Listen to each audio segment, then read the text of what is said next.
राम राम भाई साहब आज बात करते हैं हम भारत के एक राज्य बिहार के इतिहास से जुड़ी एक घटना की। 12वीं शताब्दी के अंत की बात है। एक व्यक्ति था जिस ज्ञान ने उसे बचाया, उसी ज्ञान को उस व्यक्ति ने जलाया। तो भैया हाँ, मैं बख्तियार खिलजी और नालंदा विश्वविद्यालय की बात कर रहा हूँ। तो भाई साहब हमारे नालंदा विश्वविद्यालय को बख्तियार खिलजी ने जलाया था और उसके बहुत सारे मॉन्क्स का नरसंहार किया था उसने।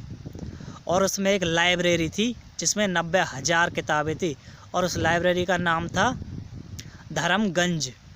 उस लाइब्रेरी को बख्तियार खिलजी ने जला दिया और बताया जाता है कि लगभग 3 से 4 महीने तक जलती रही वो लाइब्रेरी, वो किताबें।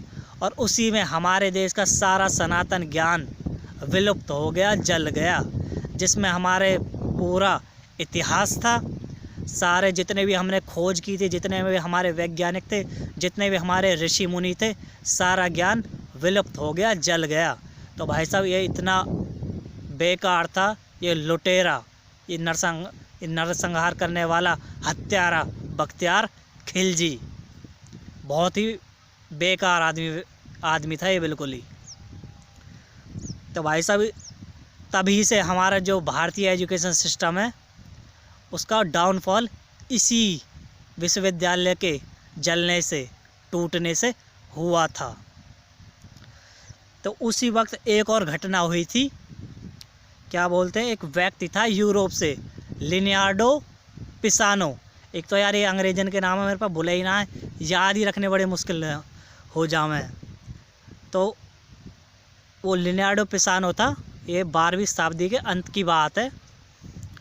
तो उस व्यक्ति ने हमारे हिंदू अंक प्रणाली को अपने नाम से यूरोप में प्रचार प्रसार करना चालू कर दिया। तो और इसी तरीके से जो हमारा सनातन ज्ञान है, भारत का सनातन ज्ञान है, इसी तरीके से अरब के रास्ते वो यूरोप तक पहुंचता था।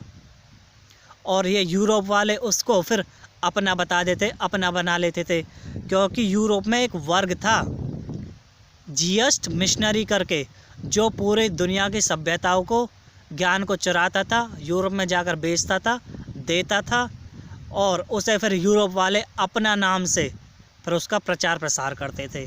तो ऐसे थे भैया ये यूरोप वाले, इन्होंने पूरी दुनिया की वेल्थ ही नहीं, ज्ञान को भी चुराया और अपने नाम से उसे रिप्लेस किया है। जय तिरंगा, जय भारत।